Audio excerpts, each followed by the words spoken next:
बिलाशुबा हुकूमत ने 2014 के धरने की तरह डील करने के बजाय मौजूदा धरने को गलत अंदाज से डील किया।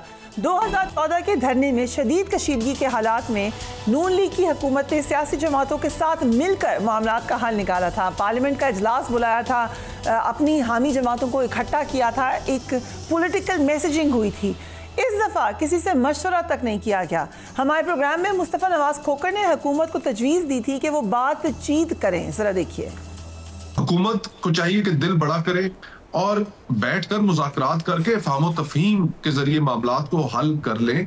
इससे पहले कि मामलात बिगड़े तो हम क्यों मामलात को मजीद बिगाड़ रहे हैं, अपने चैलेंजेस को सामने रखें और उन चैलेंजेस को सामने रखते हुए आप हर स्टेक होल्डर इसी नतीजे पे पहुंचेगा कि मुल्क पॉलिटिकल इंस्टेबिलिटी का मुतहम्मिल नहीं हो सकता। एक वफद बनाए, उनके साथ बैठे, गुफ्तगू करें और मामलात को आप निबेड़ लें, मामलात का हल निकल सकता है। आपको याद होगा कि तारिक कादरी साहब पीपल्स पार्टी की हुकूमत के दौरान पहुंच गए थे यहाँ पर, हजारों लोग डी चौक में बैठे थे। एक खुर्शीद शाह साहब की सरबराही में एक वफद बनाया, कायरा साहब उनके साथ थे, गए, उनसे मुलाकात की और हल निकाल दी। लेकिन अमल तो नहीं हुआ था जो कादरी साहब का, मुझे याद है धरना तो डिफ्यूज हो गया था ना जी। और बच्चे बैठे, तो क्या आंसू गैस मारे, सर्दी का मौसम है, क्या करें, ये उस वक्त हुकूमत के लिए प्रॉब्लम तो थी, लेकिन वो एक्सट्रीम सिचुएशन अवॉइड की। हमारे साथ former prime minister Shah Khaqan Abbasi मौजूद है। Thank you Shahid sahab for being on the programme. जिस तरीके से इस धरने को डील किया गया है, how do you look at that? ये तो एक मुकम्मल नाकामी है हुकूमत की। एक मुजाहरा था, वो आया, आपने कंटेनर लगाए, लोग नहीं रुक सके, वो आ गए शहर के अंदर, मेन रोड पर थे। उसके बाद गोलियां क्यों चली हैं, इसके लिए एक इंक्वायरी कमीशन होना चाहिए और एक दिन बनेगा। आप ये बात याद रखें, अगर आज नहीं बनेगा तो कल बनेगा। जो कुछ वहाँ पर हुआ है, किसने किया है, किसके कहने पर हुआ है, क्योंकि आम बात नहीं है। हुकूमत आज भी कहती है हम बेखबर हैं, हमें नहीं पता वो आदमी मरा भी है नहीं मरा। वो तो कहते हैं नहीं मरा जी, मैं ये कह रहा हूँ ना, वो बेखबर है ना। अस्पताल दोनों उनके हैं, वहाँ ज़रा पता तो करें डॉक्टरों से। Do you have some information? मेरी इन्फॉर्मेशन क्या, मैं तो घर से होके आया हूँ, अनीस शहजाद सत्ती के, वो जो 17 साल का नौजवान था और वो वहाँ से 1.25 किलोमीटर के फासले पर उसको गोली लगी है।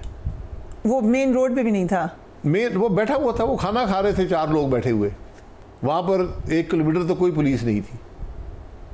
वहाँ डी चौक से 1.25 किलोमीटर वो जगह है, जाके नाप लें आज भी। और इसके दो भाई और भी मजाक बना रहे हैं चीज़ों का।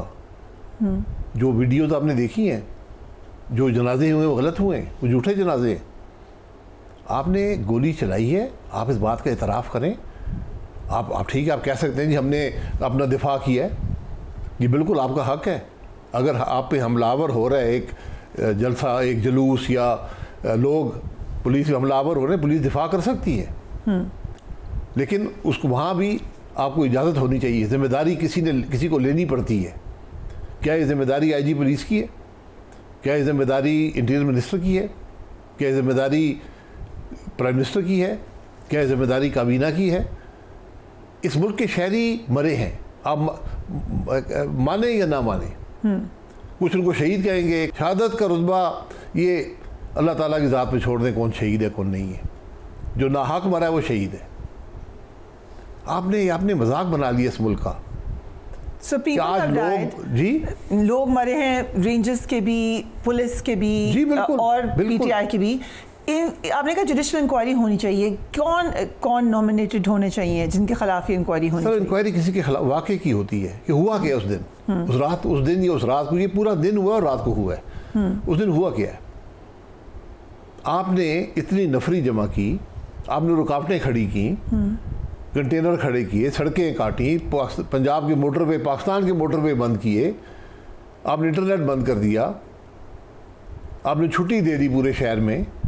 उसके बावजूद मुझे लोगों ने बताया 10,000 आदमी मौजूद था, कोई कहते हैं 15 था, कोई कहते 20 था, 25 था। ये तो ख्वाजा आसिफ भी कहते हैं कि लोग आ गए थे बड़ी तादाद। जी, लोग आ गए तो कैसे आए ये पता करें। फिर क्या किसी पर हमलावर हुए? कोई ऐसी वीडियोज़ हैं कि वो हमलावर हुए किसी पर? ये आज हुकूमत का रवैया है। This is my question. Talal Chaudhry sahab ने कहा कि मैं बिल्कुल इसकी मजम्मत नहीं करूंगा, ट्रेन के आगे अगर कोई नमाज पढ़ेगा तो वो मारा जाएगा। This is the statement, this is what he said. इसी तरीके से ख्वाजा आसिफ भी ये कहते हैं कि जिस तरह पीटीआई मैदान छोड़कर भागी, किसी भी जंग या तहरीक में इस तरह दुम दुबाकर भागने की मिसाल आपको नहीं मिलती। सो इनसेंसिटिव स्टेटमेंट्स हैं। देखिए ये बातें अलहदा है ना, लीडरशिप पीटीआई की भाग गई, इसमें कोई शुबा नहीं है। भाई आप लोगों को लेकर आए हैं, उनकी जिम्मेदारी भी है, उतनी ही जिम्मेदारी है। बट शायद साहब अगर गोली चल रही हो तो देखिए, मैं गोली चल रही हो तो आप ये बातें सोच समझ के करनी चाहिए ना। आप एक हुकूमत हैं, वो हुकूमत है, गंडापुर साहब एक चीफ मिनिस्टर हैं, एक आईनी ओहदा रखते हैं। अगर वो वहाँ से लोगों को लेकर आएंगे कि मैं यहाँ दारुल हुकूमत पर हमला करूँगा, आगे उनको बताया गया कि यहाँ पर इजाज़त नहीं है, हुकूमत की गलती ये है कि उनको बताते यहाँ पर आप जलसा कर लें, आप ये जगह है, नेगोशिएट करने की ज़रूरत नहीं है। आप सीधा कहें कि ये जगह आपकी हुकूमत ने तयन की थी, परेड ग्राउंड, यहाँ पर तशरीफ़ लाएँ, अपना जलसा करें और घर जाएँ, एहतजाज रजिस्टर करें और घर जाएँ। आपको हुकूमत में हमलावर होने का हक नहीं है। ठीक है, अब वो आगे क्या वो हमलावर हुए वहाँ पर मौजूद इंतज़ामिया के लोगों पर? गोली चलाने का एक पूरा प्रोसीजर है, होता है, एक निज़ाम है जिसके तहत गोली चलाने की इजाज़त दी जाती है, गोली चलाने का मौका होता है, उसकी वजह होती है। ये चीज़ें एक दिन इस बात पे इंक्वायरी होगी। आज करा लें। आज ने भी कहा कि लग ये रहा है कि उनको आने दिया, तो डू यू आल्सो थिंक इसके ऊपर ही इन लाइंस? मेरे पास कोई शहादत नहीं है, मुझे लोगों ने बताया है। सबसे बड़ी शहादत ये नौजवान है, ये मेरे सियासी मुखालिफ हैं, लेकिन हमारे अंदर, हमारे इलाके में सियासत नफरत नहीं है, दुश्मनी नहीं है, सब दुआ करने जाते हैं। तो उन्होंने जो बात मुझे बताई है, और मुझे कोई इस बात में शुबा नहीं है कि वो सच नहीं बोल रहे, बिल्कुल हकीकत बताई है। उनका बच्चा फोत हुआ है, तो उन्होंने कहा कि बैठे हुए थे 4 लोग वहाँ, एक साहब का यूनियन काउंसिल के चेयरमैन भी उनके साथ बैठे हुए थे, वो भी मेरे मुखालिफ है, लेकिन मैं उनको जानता हूँ अच्छी तरह। अब ये हुकूमत का तरीका ये होता है, आप उसकी पुलिस वाले उनकी बात सुनने को तैयार नहीं थे, FIR दर्ज करने को तैयार नहीं थे, मेडिकल रिपोर्ट बनाने को तैयार नहीं थे, उनके नहीं हो सका पोस्टमार्टम। वो कुछ एक मेडिकल रिपोर्ट दी है किसी ने, लेकिन उसकी कोई लीगल हैसियत नहीं होगी।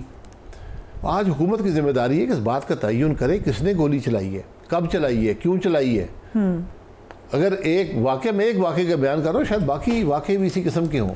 तो आप कम से कम 12 लोग जो जिसकी जनाजे हुए हैं, जिसकी मुसद्दका बातें मौजूद हैं इस वक्त मीडिया पर, मैं नहीं कहता, मैं तो जिनको जानता हूँ, जो मेरे हलके के थे, वो 2 लोग थे, एक मर्दान में मैं जानता हूँ, ये 3 लोग तो मैं गवाही दे सकता हूँ। Okay, right. ये फोत हुए हैं।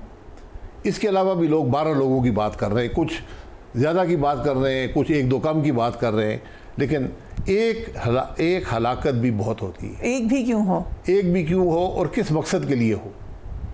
राइट। अगर वो हमलावर हुए हैं पुलिस पे, पुलिस ने दिफा में उनको मारा है, तो ये पुलिस उसका भी बता सकती है, बिल्कुल कह सकती है कि हाँ जी, ये हम यहाँ पर थे, हमें जान का खतरा था, हमने गोली चला दी।